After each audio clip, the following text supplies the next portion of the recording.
Welcome to the Trust Factor Radio, bringing you interviews and insights to unlock the power of the subconscious mind to create authority, credibility, and trust. With your host, the Authority Architect and best-selling author, Neil Howe.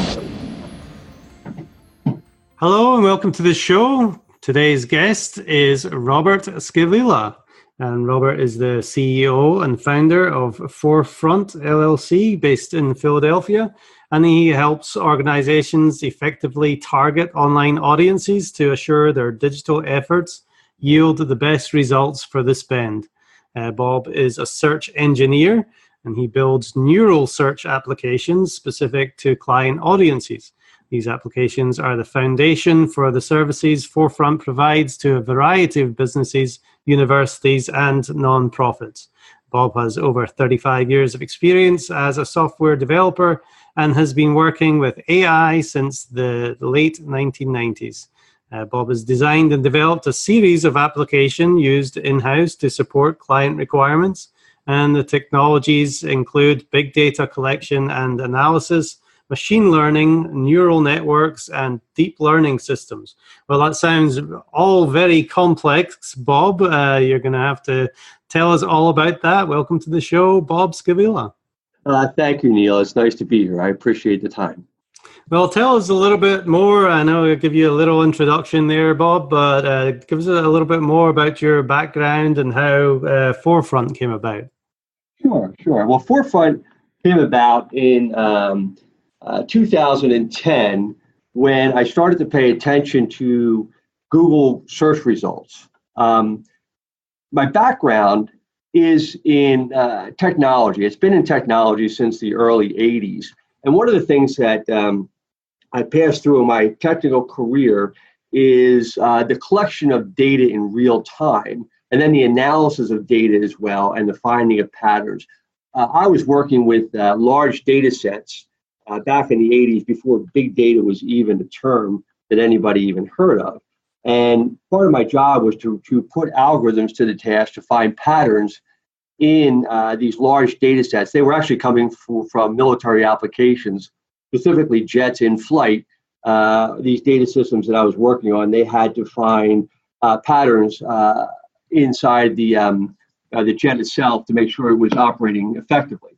So when in 2010, I started to look at Google and its search results, I realized that Google was adapting the same way that these other algorithms that we learned to adapt the plane.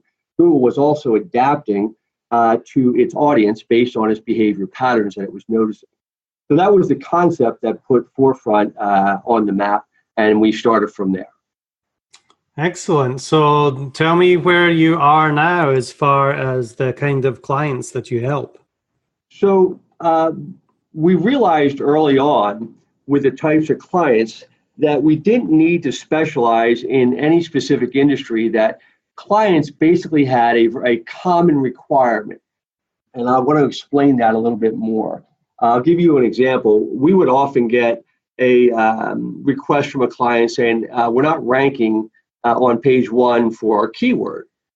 And this could have been a university, it could have been a pharmaceutical company, it could have been anything. So we started to get them to rank, and we did the research, and we title tags, and we put a good page up, and we started to see impressions and clicks from the audience. But that was what we figured out early. That was just the start of what we were doing. To do that research, we had to start to know about the audience requirements. So we started to put systems together that would learn about audience requirements. And basically, in listening to Matt Cutts, I actually watched one interview on Matt Cutts, who was the quality assurance engineer at Google several years ago. And Matt explained that do not write for the search engine, write for your audience. And that concept was all I needed to hear. And we started to do quite a bit of technology around learning audience requirements. And then we started to build content strategies that really align well with the audience requirements. That's really the core of our success right there. We have a lot of different clients And every one of them were able to quickly ascertain their audience requirements and then how to build a content strategy that can compete against the other websites, other organizations going up against the same audience. So what kind of things are you doing then in order to, garner what that audience is for a specific client? So that's where it gets interesting. I want to explain a little bit about Google, and Google and search engines I'll use synonymous, although Google does a pretty good job of providing search services to whoever needs them. And I'm not saying that what we did competes with what Google has, but it's kind of based off of that, if you will. So when a client said they wanted to rank on page 1 for a keyword, we saw that the keyword itself, even though it ranked, it usually did not have a huge impact on the bottom line of the business. And we kind of realized early on that the client wasn't asking us to rank well on Google. The client wanted an impact to their sales or to their bottom line to some effect. Right. And we started to realize that audiences use a sequence of searches usually, unless they're buying a commodity item. If they're buying something that they have to research and learn how to buy, they're going to use a sequence of searches to inform them on how to buy, what the right price is, whatever that might be. And we put together tools that were able to learn these sequences. And I'm going to explain that in just a minute. But when we learned these sequences, and it was clear that step 1 was an introduction to brands that would provide a service or a product that they were looking for, the audience was looking for. The next search might be what we call an interest search. That means that, okay, I'm looking for a degree in mechanical engineering in Philadelphia. I see these schools offer that. Their websites come up in that. Now I start to look for maybe acceptance rates, maybe how much does it cost. A variety of things are secondary searches, which we call interest searches. Following the interest search, we noticed that there's an intent search. What is a university's acceptance rate for this? What are the minimum SAT scores? This shows intention to engage with a brand. Now, with each of these buckets here, with introduction, interest, and intent, we were able to predict how much we're going to move from one bucket to the next, and that became our prediction on how effective a content strategy can be for a given brand. So once we were able to figure that out, we were literally able to tell our clients, hey, here is your potential for these keywords, and instead of just worrying about whether you land on page 1, now we're telling you how many leads you're going to get. And that was transformative for our company to come to that realization. And the technologies that we use to pick up these search patterns and to align content are, and I apologize, I'm an engineer, and I may say some things that are a little technical here, but they're learning technologies. So part of our systems at FourFront, they collect data. So if we're looking for any given vertical that we choose, we find organizations that are doing well in that particular vertical, and we will crawl their websites, we'll study their websites, we'll study what we call peer and non-peer websites. A peer website is another organization that provides the same service or product that you provide, but a influencing website, which is non-peer, is maybe a review site or something that has an impact on the audience's decision process. Mm-hmm. So we would collect information from these websites, and we would start to analyze them. And when I say analyze them, our bots, I'll call them, are able to read and learn about what content is about in a contextual way. So it's not just a semantic natural language processing. It's actually a system that can learn what the language is saying, and it builds a relationship between concepts. So it knows that if I'm looking for a hospital to do a certain procedure, I'm also going to be interested in a doctor that's good at that procedure. I'm also going to understand or want to understand the survival rate and all these other factors. The machine actually is able to learn that, and we use this system to outline our content strategies, and that has been very successful for us.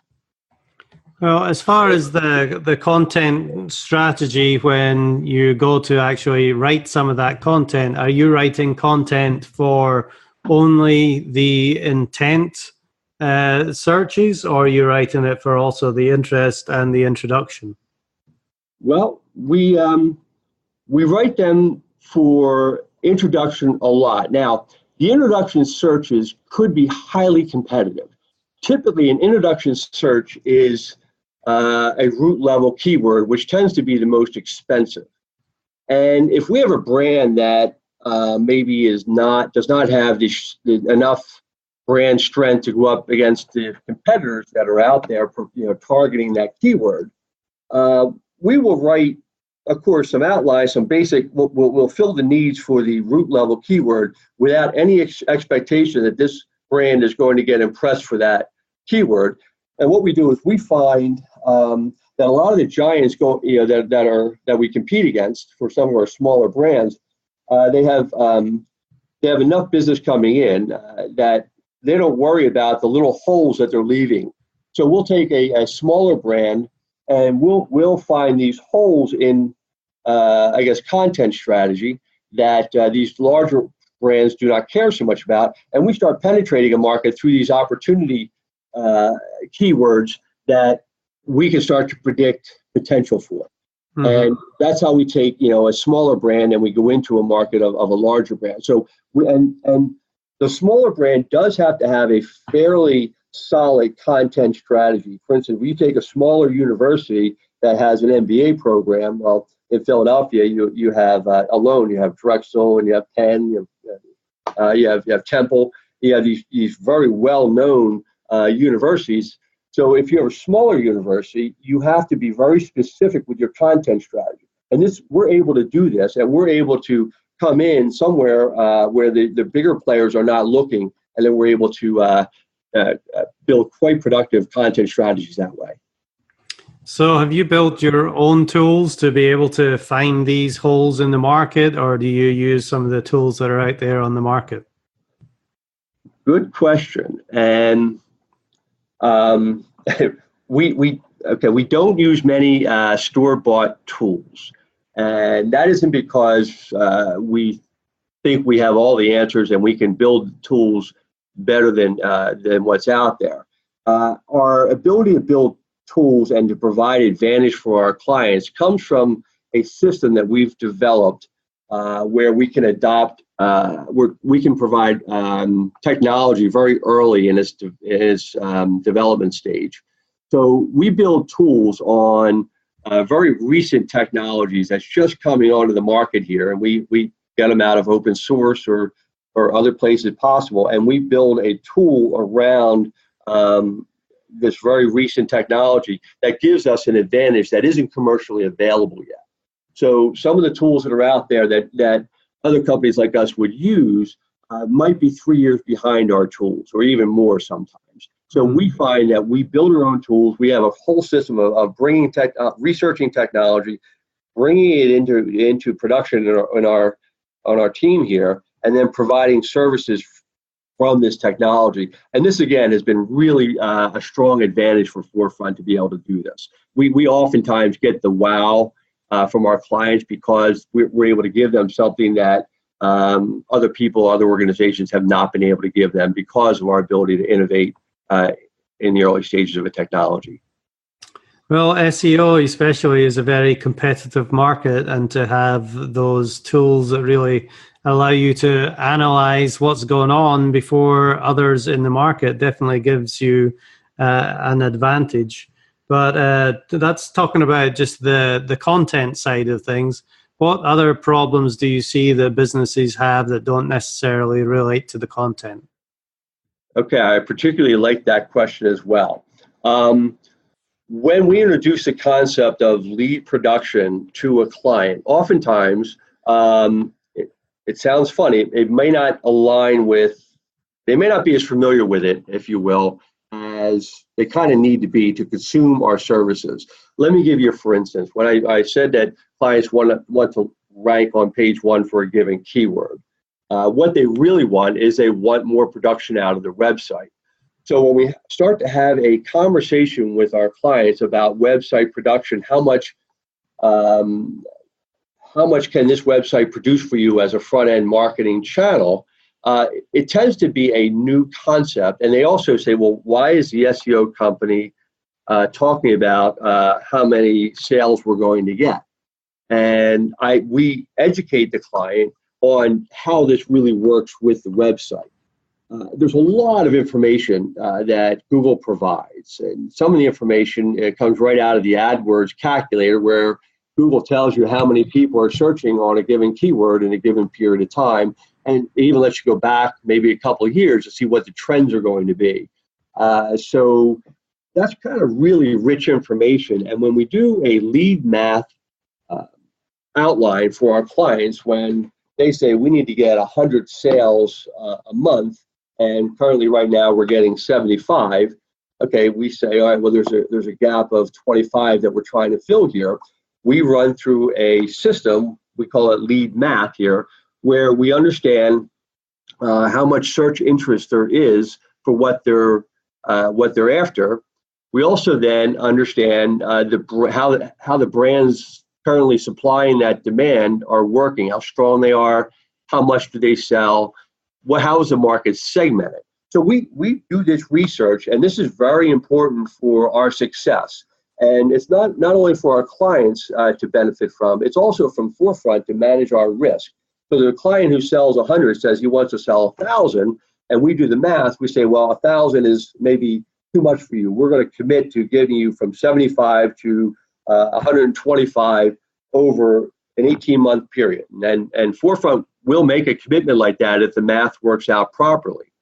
And I want to come back to how the math will work out properly in a few minutes. But the math basically consists of, let's see how many impressions it takes to generate a click. So we generate an expected click-through rate. Now we have how many clicks does it take to move somebody into the interest bucket.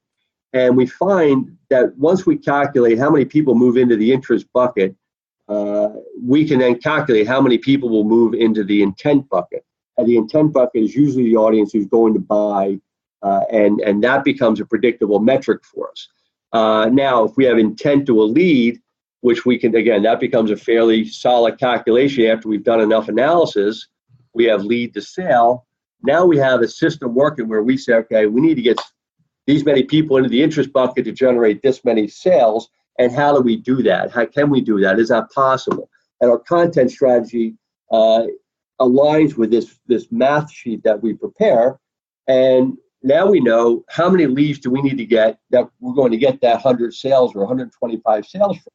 And now we hold the client accountable, because we understand now that the client is 75 sales a month, and they're getting that off of, say, 150 leads. Let's just say, for the sake of this, because that's 50%.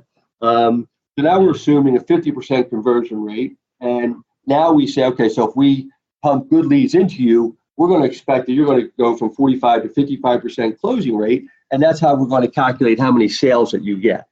So this whole sheet that I just explained to you here is part of how we engage with a client. Some of the problems that we have, what we call dependencies, is that a client is unable to do the lead math properly. They're not able to give us accurate numbers on the back end. They're not able to say they had this many phone calls and they closed this many deals. So we actually have to hold a client accountable to come up with accurate numbers, because that's what keeps us and our risk management in order here. Mm-hmm. Yeah, it's definitely nice to have that kind of data. I think one thing that, obviously you said it's good for you, for your risk management, but for the client as well, there's some kind of certainty there. And that's really what they are looking for. says, okay, if I get 250 leads and I'm closing at 50%, I should have 125 sales. That's really something that they can measure. And, that is really what they're after. The bottom line is to see that kind of improvement. It's so true, Neil. And also, we can tell a lot about a market by the lead value, the lead closing rate. These numbers here, when they change, we can start to, like, sometimes our client notices a drop in their closure rate, and we notice it as well because we have the data. And we do some research, and sometimes we're going to find that there's another company that is offering a special that we have not been aware of, and it's driving their lead conversion rate down. But monitoring these numbers here, monitoring the lead production and the lead values and closing rate has really been our leading indicators for how well a client is doing, and we oftentimes let them know when something is askew. Mm-hmm. So how does this compare to other SEO or digital marketing companies that are out there? Do they measure this kind of stuff as well, or is this something that is unique to your business, FourFront? That's a great question, and I'm not going to pretend to know the complete answer to that. So I'll answer that by what the feedback I get from our clients or the people that we're targeting and trying to do business with now. We oftentimes get invited to bid on a client's job, especially as the clients get larger. And they might be dealing with 4 or 5 other organizations of various sizes. We consistently get a comment that we have a very unique approach. And oftentimes during the sales process, we have a marketing bot that will do a subset of intelligence gathering. So when we go into sell ourselves to our clients, we come in loaded with very relevant data and information, not only about the current brand that we're going after, but also about, we tell them who their top competitors are, how they're competing, how much business they're getting, and all this other stuff. And we oftentimes come out of the room with a signed contract. The clients tend to like that amount of work, which shows our commitment to wanting to work with them. But we also hear that this is something they haven't seen before. Now, I know that they haven't interviewed every SEO company or analytics company out there, so I'm going to say that there should be other ones out there that are doing this. It's just I've not come across them yet. Well, what I see and hear time and time again is people hire an SEO company, they pay them, and then they're like, I don't know what they're doing for me. It hasn't really made any difference to my sales. And the SEO company might come back and say, well, look, it's increased your traffic, but that doesn't really mean much to the business owner if he can't see that somehow it's increased sales, right? That's one of my favorite things you said there is that they've increased traffic. And one of the things that we really are careful about is how we produce a scorecard for our clients.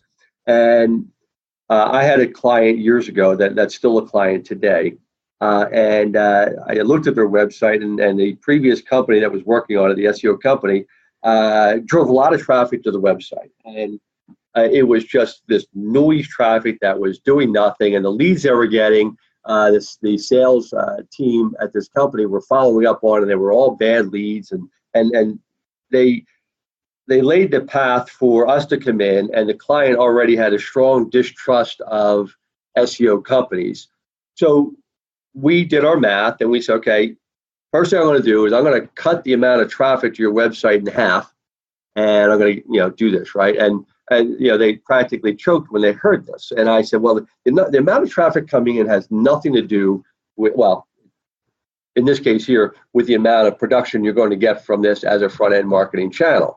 I said, you're not hitting your audience, so we're going to drop the traffic down. We're going to align the website with the audience requirements, and then we're going to start producing leads in this manner here. And here's the volume of leads that we can expect to get over time. And it got kind of tricky in about month 3 or 4 of this relationship. But it's a fun story now because we're still very well engaged with the account, and they've grown substantially since we've implemented our strategies and we stuck to what we were going to do. But at first, after 3 months, they started to panic. They noticed a lot of things that they were unsure about, but we stuck with it, and that client is still a really good client right now. They're a regional service company that provides document security. Mm-hmm. Well, we've covered a couple of misconceptions about the SEO industry, but what other misconceptions do you feel stand out within the industry? Well, one of the ones that I see that stands out in a dominant way is the clients feel that writing for the search engine is different than writing for people. And I hear this so much of the time that they, whether it's academia, whether it's pharmaceuticals or medical devices or automotive, they don't want to write for the search engine. Well, I have to explain the search engine is a social beast. It adapts, it learns all by user behavior. And it's a deep learning engine that the results that you get from a search engine are based off of the quality assurance department of that search provider, meaning the search results that you get on a given keyword, the search provider saying these are the best results that we know of to meet your needs, your requirements. It has confidence in that because of the amount of work that the search engine does to make sure that the content being served up aligns with the success metrics of the audiences engaging with the search engine and the content. And therefore, when a search engine shows you a piece of content for a given keyword, whether or not you've ever queried that keyword before, you can have confidence that your peers looking for that keyword have found these pages to be very insightful for what they are looking for to meet their requirements. So when I try to explain this to the audience, I feel very impassioned that I explain that the search engine learns off of what success metrics are for the audiences going after the target keywords that we're also going after. And that's one of the biggest misconceptions I have to initially address. I will share another one too, Neil, and that is bounce rate. Oftentimes, our clients feel that they look at Google Analytics and they see the bounce rate for the site is 85%. Bounce rate for the website is a useless metric.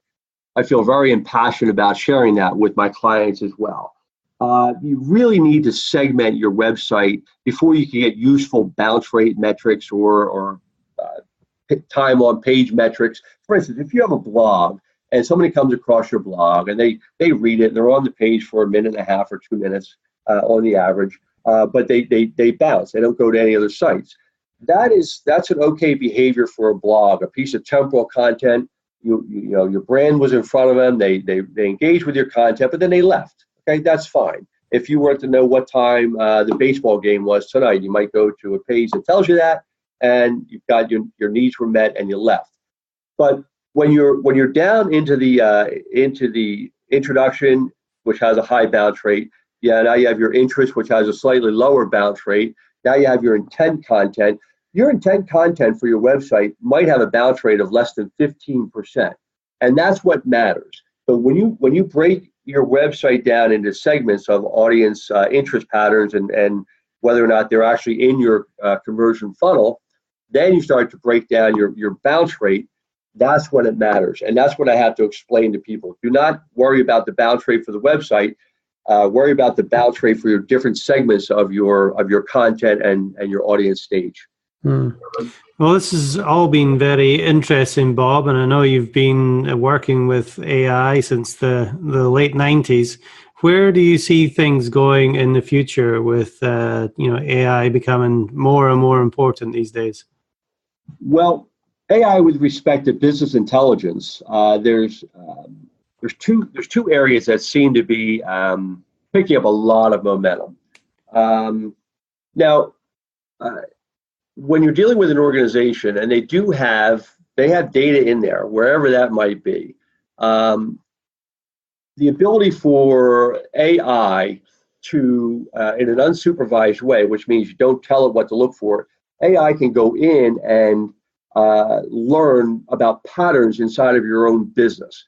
That technology is readily available today in the open source arena, and it's very underused right now. And when I bring this into an organization, whether it's a university or a hospital or large companies or even small companies, and we provide basic patterns to the current operating data, they become, it's like they saw it for the first time. Their eyes are open. Then they start to realize potential. And it's such a consistent pattern with the audience that there's no doubt that AI is going to be a front runner in the analytics of a company's data sources. And it's able to blend data. I think that is, and this might be something that everyone listening may know about, but if you do, it's very much underserved right now. And even our more advanced, very technical clients aren't using these types of available systems right now. And I say available, I'm talking open source systems that do a really good job of coming up with a very useful set of data patterns for our clients.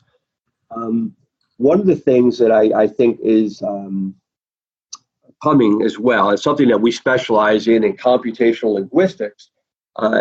The ability for an AI engine to break apart languages and understand the context of the language and build the relationship between words, much like humans do. It's becoming very advanced right now. And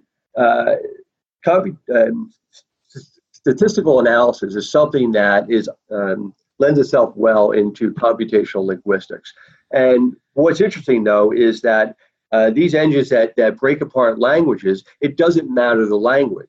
So when we can feed in Spanish or Chinese and English, and the machine can break this down. It can blend results. And then, this is what I love, these machines are starting to write their own content to the audience that we're trying to target. It's a process called a thermometer, where we set the temperature and we can say, give me introduction content for this, whether the input was Japanese or whether it was Dutch or whether it was English. And we have this machine putting out, introduction level content. Now, it's not great. You certainly wouldn't want to just post that on your website, but it's over the past 5 years, the advancements have been pretty amazing. So this is where another area that I see AI making a lot of progress in the next few years.